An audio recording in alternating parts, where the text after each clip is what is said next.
right. Happy Friday, everybody. Welcome to REI Happy Hour at 5. We are on episode, I think, 18. I can't believe time has flied. We started this back in the beginning of the year. So welcome. Happy Friday. Hope everyone enjoys their weekend. And for all the fathers out there, happy Father's Day this Sunday. I hope you guys, everyone that's watching, could celebrate that. I have Lewis with me today. I'm going to let him introduce himself. He's filling in for Danny, so I appreciate you coming on, Lewis. How are you? I'm doing very well. Thank you, Ken. Coming to you guys from Houston. My name is Luis Martinez. I man the office over here in Houston. I am the lending relationship manager here at the Houston office.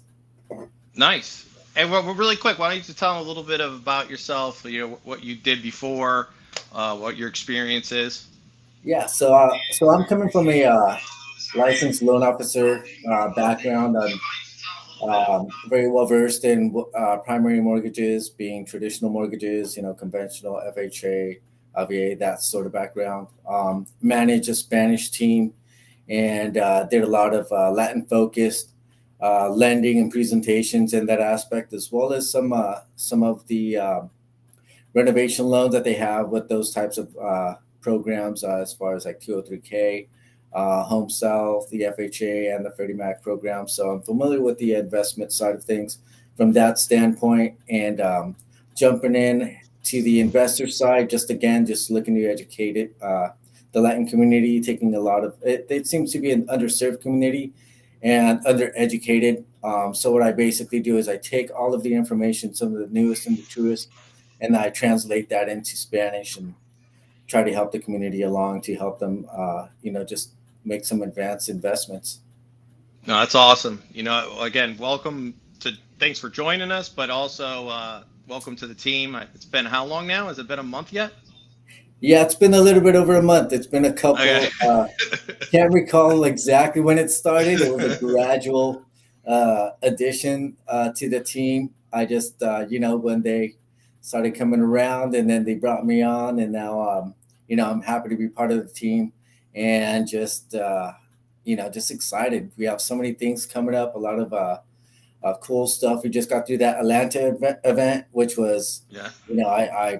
I praise you guys for, having me out there. It was an awesome, very educational experience. I got to meet some very, what would I call them? Like idols, I guess you could say, in the industry, just individuals that are just so impactful in the movement that we're making here in Campos Capital. So just, glad, and it's a pleasure to be a part of it. Awesome. Okay, so usually we would have the next step would be talking about announcements. We don't really we have stuff in the works, so put a little teaser out there. We should have some stuff coming up shortly that we'll be announcing, but don't have anything on the books quite yet. So hopefully next week at this time we'll have some more information to share on some upcoming events for the rest of the year. So stay tuned for that. What I would like to do now is I want to first introduce a special guest, and then we'll get into my favorite part, which is talking about what we're drinking today for happy hour. So, I would like to welcome Stefan Hegedus. I hope I'm saying his name right, and correct me if I'm wrong. Hopefully he's coming up here soon. There he is. Oh, there he was. Hey There guys, he is. there I am. You got it right. Thanks for the introduction. Yeah. Yeah, I don't know why I have like such a I always think I'm getting people's names wrong. It's like a problem of mine, so I'm always like hesitant to say people's names for the first couple times. But welcome, thank you so much for joining us. Before we get into drinks, before we get into questions too and drinks and talk about drinks, just why don't you tell everybody a little bit about yourself and what you do. We'll go from there. Sure. I'm Stefan Hegedus with Stott Hollowell, Wyndham and Stansel, your local real estate attorney for the North Carolina and the Charlotte metro area, which includes Gaston, Cleveland, Lincoln, all those surrounding counties. And I focus on real estate that is both residential and commercial. And guys, I just got to say, I've always really impressed with Compost Capital and your focus on, being inclusive with the Latin community as well. I know that service to all our communities are very important. So I always applaud you guys on doing such a good job of being inclusive to many people. So it's always very good to be a part of that. And thank you for inviting me today. Appreciate it. Well, thank you for coming. It's a pleasure you're here. So my favorite part, I want to get into the drinks. Let's just share what we're drinking today. I will go last.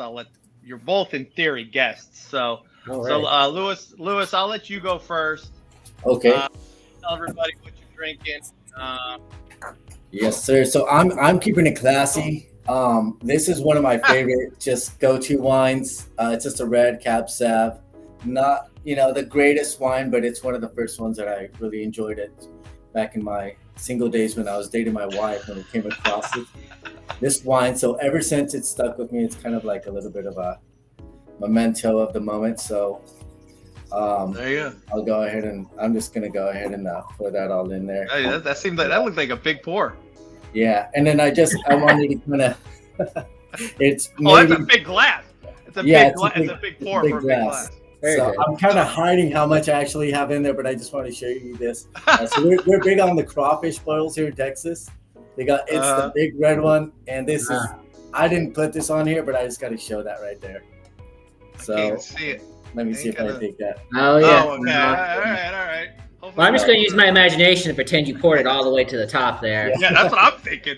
Yeah. I'm thinking he did. I think that's why he's hiding. Pretty close. All right. Well, thank you, Lewis, for that. Stefan, what are you drinking? Well, I'm not quite so fancy. You can see here, I just got my tumbler here, and I'm drinking a nice seltzer, Topo Chico pineapple on one of these humid, muggy summer Charlotte evenings. I'm going to make sure I stay nice and refreshed, and I enjoy that little tropical twist there, just to end the week on a good note. That actually does sound refreshing. It is very hot. I'm starting to see what it gets like down here. I thought DC was bad, but I think it's either worse here or at least the same. Yeah, plus with the seltzer, if I don't, it's low on calories, got to get ready for that swim bod so I can hit the pool too. There you go. All right, so what I'm drinking today, Maria, my wife, wanted me to make watermelon martinis. So I made a skinny watermelon martini. So it's got all fresh ingredients, fresh oranges, obviously fresh watermelons, a little bit of fresh lime, and then some honey, and then vodka. So never had one before. They're actually pretty tasty. Ken is the guy. He seems like the guy that you walk into a nice, classy hotel bar, and he's the guy in the back with the suit on and a tie, making up some of the best drinks. Well, yeah. Yeah. Maybe in one lifetime or in another lifetime, probably. Yeah. But awesome. Well, that's our drinks. That's what I love to do every Friday is have at least one drink for a happy hour and share it with everybody here on Happy Hour at 5. Let's get into the questions. So, you've told us a little bit about yourself already. So tell us a little bit, I want to be a little bit personal first to start out. You already told us what you do, but what made you want to do this? What got you started and wanted to do title and be an attorney? When did it stop? When you were smaller, high school? When did you decide to do it? Sure. I was working a regular service industry job, and I was like, there's got to be something better than this. So I looked at my community and I said, what do we need? And I saw what we needed was more affordable, accountable, technology-oriented attorney and legal help for our community. That's when I decided to start our firm and really make that a possibility to be inclusive, but also to be welcoming to anybody that wants to come there. And because when they come to attorneys, it's going to be the biggest part of their lives, right? They're buying a house, they're doing a will, they're dealing with issues in their lives, and they need to make sure that they're at a place that's comfortable, that they can trust individuals, and that they can feel like they are being taken care of. because while it's something that we may do every day of the week, we want to make sure that our clients are taken care of and that they know that we're here to help them through the biggest parts of their lives. Got it. That's Great. awesome. Yeah, that is awesome. So for our viewers out there, I want to begin with some common questions, some basic questions. What is a title report? Yeah, so in North Carolina, we call them title opinions, title reports. They're all the same thing. So as an attorney, what I'm going to do is when I get that contract, when one of your great clients is ready to buy a piece of property and you send over a title request for a loan, I'm going to go through and look at the deeds. I'm going to look at the liens, the judgments, the court records, the surveys, and I'm going to come up with a report that says these are the things that are wrong with the property. These are the things that need to be fixed for you to get good title so that when you're doing that loan, when you're building a house, when you're getting ready to live in this house, that you can make sure you can legally live on the land that you're going to end up loving. Got it. Okay. And one more pretty common question is what is title insurance? Yes. So title insurance is very important. So title insurance, what I do is I take that report that says all these things that are wrong, or maybe there's not, and I get title insurance for the client. And then that title insurance protects the person. It also protects the lender so that if someone came back and say, wait, you missed a judgment, or wait, the property line's not correct, or wait, someone comes up and says, my great grandpa owned half your land. The title insurance company is going to step in and say, no, we're going to defend you. Your right to own this land, your right to build that house, your right to sell that land, and it's a protection. And the good thing, it is all part of your closing. So it's a one-time premium that you pay at closing that protects you for as long as you own that house. It's a great deal. And I don't close closings without it, and nor should anybody else. Yeah, I agree. You shouldn't do it without it. And Louis, you got any questions? Yeah, so I had a question in regards to, I want to see if you could explain what a survey is and if it is required. Sure. So think of your survey as a picture that a professional is drawing for you. They're going to go out there with their big old tape measure, usually a laser. They're going to measure the distance around your lot. And then they're going to draw a nice picture with the building on it, if there is one. And they're going to say, hey, this is what your lot looks like. These are the items that are on your lot. And you can use that as part of your title insurance. So that way, if you see a fence on your property, you'll know. If there is an easement on your property that you maybe weren't aware of, you'll see where it is. And then you can decide as a buyer whether or not you still want to purchase that property or not. It's very helpful. I always suggest it, but in North Carolina, at least, it is not required. North Carolina, title insurance companies can insure a lender without insuring the survey on a property. But I always go by the golden rule, which is those who have the gold make the rules. So if your lender says you need a survey, you get a survey because you want to be able to use their funds to help make your dreams come true. So it's always situational whether or not you need it. And normally with most commercial loans, you should get a survey.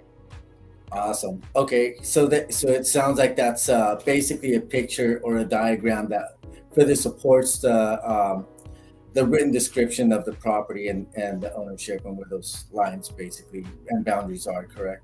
Yeah, and there's also different types of pictures. You also have plats. A lot of times you can go online and see a recorded plat of a subdivision where you might be buying a lot or two. That's different than a survey. The plat could be 100 years old. I searched properties where the plat is from 1926, 1920s. You don't want to use that one. You want to get a survey every single time you buy a piece of property because you don't know what's changed. You don't know if someone in the past deeded 30 feet of their left of their property, and that just happens to be where the driveway is. So it's always very important to get that survey because you want to know what you're buying. Got it. Awesome information. Okay, and so another one of the questions that I had is, what are some of the most common problems that you face as a title company? Sure. In North Carolina, attorneys are title companies. In other states, they're called escrow companies. So we're both the same things. When we're dealing with title problems, the biggest one I see, and I know, is that not all attorneys and not all title companies are the same. When I do title searches for my clients, especially builders and people that are redoing properties, I search back to as far as I need to when I see restrictions. because restrictions and covenants, which are rules on how you can build on the property, can extend back longer than the normal 30-year search. So when I'm doing title searches, I always try to make sure that the client knows that I'm going to search back as far as possible to make sure that we have the oldest restrictions, because those things say things like how big your house has to be. Can it be 2 stories? Can it be brick, or can you have siding on the outside? So those are big things. People end up buying properties, not knowing the restrictions, and then end up getting in trouble that way. So there can be a lot of problems there. Okay. So I kind of just wanted to touch back on that, and so there can be a situation where there's a pre-existing restriction.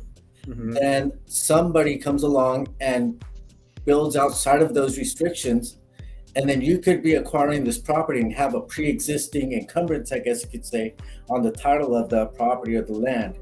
Yeah, because then at that point, you could end up being sued by your neighbors, because that's how restrictions are enforced in North Carolina. Your neighbors could come up and say, that house is not, brick, and you can't do that. And you could be sued, and ultimately, you might have to tear your house down. I mean, it can be very serious. So those are very, very important things that not everyone searches for. So when you're buying a house and you go to your escrow company, your title company, or your attorney, you say, hey, I'm building on this land. I need you to search back to the restrictions, because I need to know if I can build a 2,000 square foot house, or if I can build a 900 square foot house. Because depending on the lot you may be able to put 2 or 1. Another thing, you may buy a piece of property and you need to know whether you can split it in half, right? There are county rules, there are restrictions to say whether or not you can take a lot, split it, and put 2 homes on it. That's also something new here in Mecklenburg County, where they just are doing away with single family zoning. So, that's another thing to think about. While single family zoning may be going away, you still have restrictions on the property that said whether or not you can build more than 1 home on a piece of property. Wow, that's a lot of good information. Before I get into the next question, Stefan, can you just tell me a little bit of how people can follow you, how they can on social media, the different platforms? Just let people know. Sure. We have my law firm is Stott Hollowell, so you can find us at shws.law. That's shws.law. Or search Stott Hollowell. I believe if my name shows up, it's on there. You can see it there, and search us on Facebook, Instagram, or LinkedIn. Nice. Awesome. Thank you. Just wanted to put that out there while people are listening, so they can know how to follow you, look at the website, and things like that. My next question is, what are some tips you could give our viewers when choosing a title company? What should they look for, whether it's an attorney or a title company, escrow? What should they look for? Well, first thing is something we just kind of talked about a little bit is, how far back do they search? Do they search it themselves, or do they use a search company? There are many attorneys that are title companies that farm it out, and you want to make sure they're using reputable firms. You'll be able to tell very fast if they are by how they answer their questions. Another thing is, speed. Are they getting back to you on time? Do they answer your questions? And my favorite is always referrals. Can you say, if you don't feel good or comfortable, or maybe it's a news, say, hey, do you have a referral I can call to reach out and see how you did? People are usually very truthful. So not all attorneys or title companies are the same. So if you have a friend or a mutual colleague that can refer you to one, you should always take their advice, because they're not going to steer you wrong, because it's going to come back on them. Got it.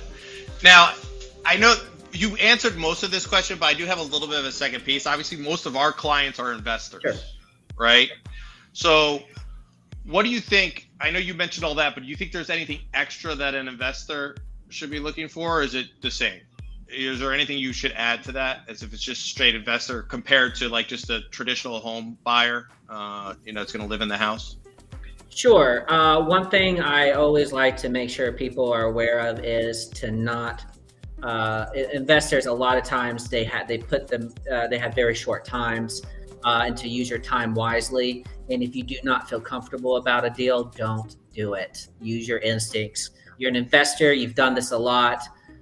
Trust your instincts. And if you do have questions or concerns, bring it up front. Let your attorney or your title company know, hey, I'm a lot of times people buy it through assignment contracts. I see a lot of that. And I always make sure that as an investor, both the deals in the assignment contract and the deals that have to do with the actual offer to purchase, which are two separate things. So if you are in a short amount of time, do your due diligence. And if you don't feel good about a deal, don't do it. There will be other deals that are there for you to get. Let someone else fall on that sword. Trust your instincts. And you know what? If you feel good about it, go for it. You'll have, if you're using me, then you know that I'm going to be there to give you the bad news if there is any. So I'm not holding back because I'm going to protect you, whether you're a homeowner, whether you're an investor. If you end up not having a good deal, then I'm not having a good deal. And Stefan, it's interesting that you bring that up because I just had some clients, that are basically renting a property. They went into an assignment contract where the property's in a trust. Okay. And they were assigned as a beneficiary of the trust. They are not, they're not given any type of ownership. There's no type of deed or instrument that gives them any ownership. They simply paid a fee to be assigned as a beneficiary of the trust and would then be a renter. So they went into a rental contract for 5 years and had a amount that they needed to pay into that trust to then become the trustee. Okay. And what was the thing of value in the trust was a property. Mm-hmm. So they're going through and they're sitting in this trust where, they basically have an amount that they need to pay coming up on the end of those 5 years, that 5-year term. And they didn't position themselves to be able to purchase a property as a primary home and then are stuck not being able to use an investment loan or a hard money loan. So it's very, very interesting that you bring that up. Very informative that when you go into these assignment contracts that you read them thoroughly, because they were even thinking after paying a couple tens of thousands of dollars to be assigned as a beneficiary, none of those funds that they paid actually go towards the contractual amount for the property.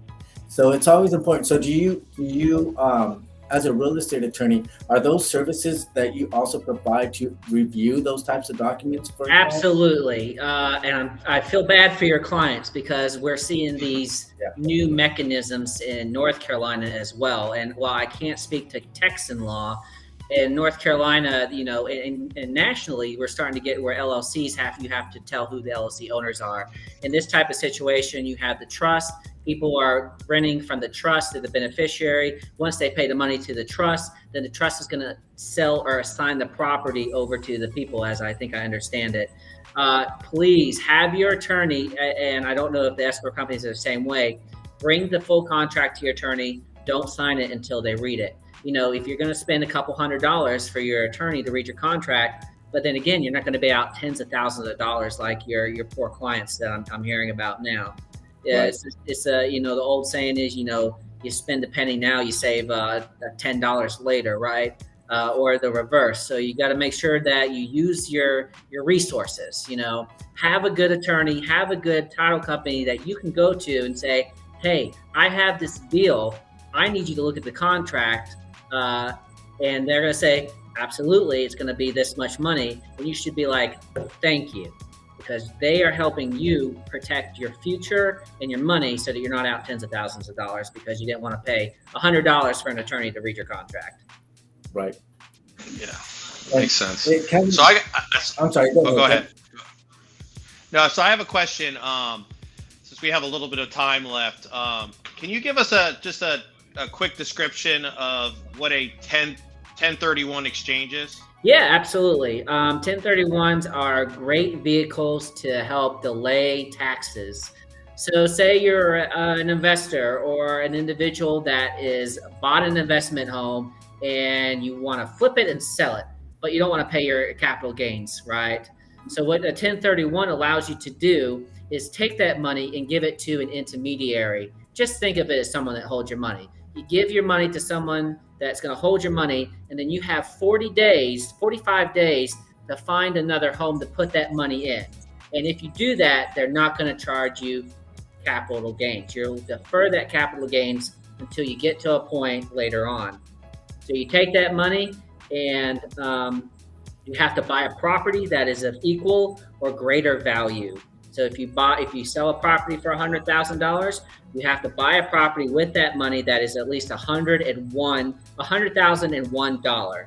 So that way that the money you're buying and investing into a property that is of greater value than the one you're sold. You do that, no capital gains at that time. So you can keep on doing that, building and building, until at some point you may have to face tax consequences, but that's going to be down the road. Yeah. No, that's a great tool. Very good. That's why I wanted to ask about it, because I only knew I've like heard of it, but I don't know much about it. So thank you so much for explaining that. Louis, you have any other questions? I think I did, but I forgot what it was gonna be. How much of that wine have you drank? I'm just getting started on it. So I guess people in the chat, we have any questions there maybe? We have a bunch of people saying hello, so I want to do that. I have one going back to one of the initial questions. I guess it's going to stem off of that. So when you generate a title opinion and you have encumbrances or certain types of issues on title, do you also provide possible advice or any type of information on resolution of those types of things? And what type of things could we typically see? Sure, and I'll just preface this with that's different in different states and different types of closings. So sometimes you do need a separate attorney for a seller side. In my fact, normally I can offer services to help fix title problems without, going in lieu of some kind of conflict. So I offer services to fix estates. I can offer services to help boundary lines. You name it, I can offer my attorney skills to help fix those problems to make that deal goes fast. Because if that deal doesn't happen for you, it doesn't happen for the seller, doesn't happen for me, doesn't happen for your client. So I'm going to work hard to make sure that the deal gets done, whatever that may need to be. Great. And and I know you mentioned earlier as well that you have 23 employees now within your company. Right. Do you have any Spanish-speaking employees that would be able to accommodate? We do. We have a Spanish-speaking attorney who does handle residential and commercial. Unfortunately, that's not me. I wish it was. And then we also just hired a paralegal that does also speak Spanish. Awesome. Nice. So in the chat, we did not get any questions. We have a bunch of people that said hello. So Denise Campos said, hello, guys. We have Juliet with a bunch of high fives and a drink emoji. Catalina says hello. We have Maria says hi. Julio, good afternoon, gentlemen. Alex says hola. Maddie, TGIF. Yep, thank goodness it's Friday. And then wait a minute, we do have a question all of a sudden. Hey guys, what costs are involved in a 1031 exchange process? Sure. So that can vary between 1031 companies. So in North Carolina, 1031s are separate from attorneys. So I reach out and I get a 1031 company to help me out. I usually see fees around $850 or so to take that money, handle it, and then give it back to you. It can be different though. It can be a percentage of the amount. It can be a flat fee. It all depends on what company you use. Got it. Great. Yeah, Pamela, thanks for that question. That's a good question. Thank you for that. And we don't have any other questions. Just a lot of people saying hello. And I don't actually have any more questions. We're right at 5:30. We were going to actually do this on time. All right. So anyways, but Stefan, I wanted to first thank you again for joining us. I told you it's short and sweet. We don't hold people up for a long period of time on a Friday afternoon. So I appreciate you coming out and doing this for us. And Louis, I don't know if you have any final words. Just want to say thank you to everyone for tuning in. And thank you, Stefan. It was a pleasure to speak with you today and the information that you shared with us. Not too much other than that, but if anybody has any questions or would like to reach out to me here in Houston, you got my contact information there in the comments. And forgot to give her cheers. Cheers, guys. Thanks for having me. Yeah, cheers. Oh, happy Father's Day again to all the fathers out there.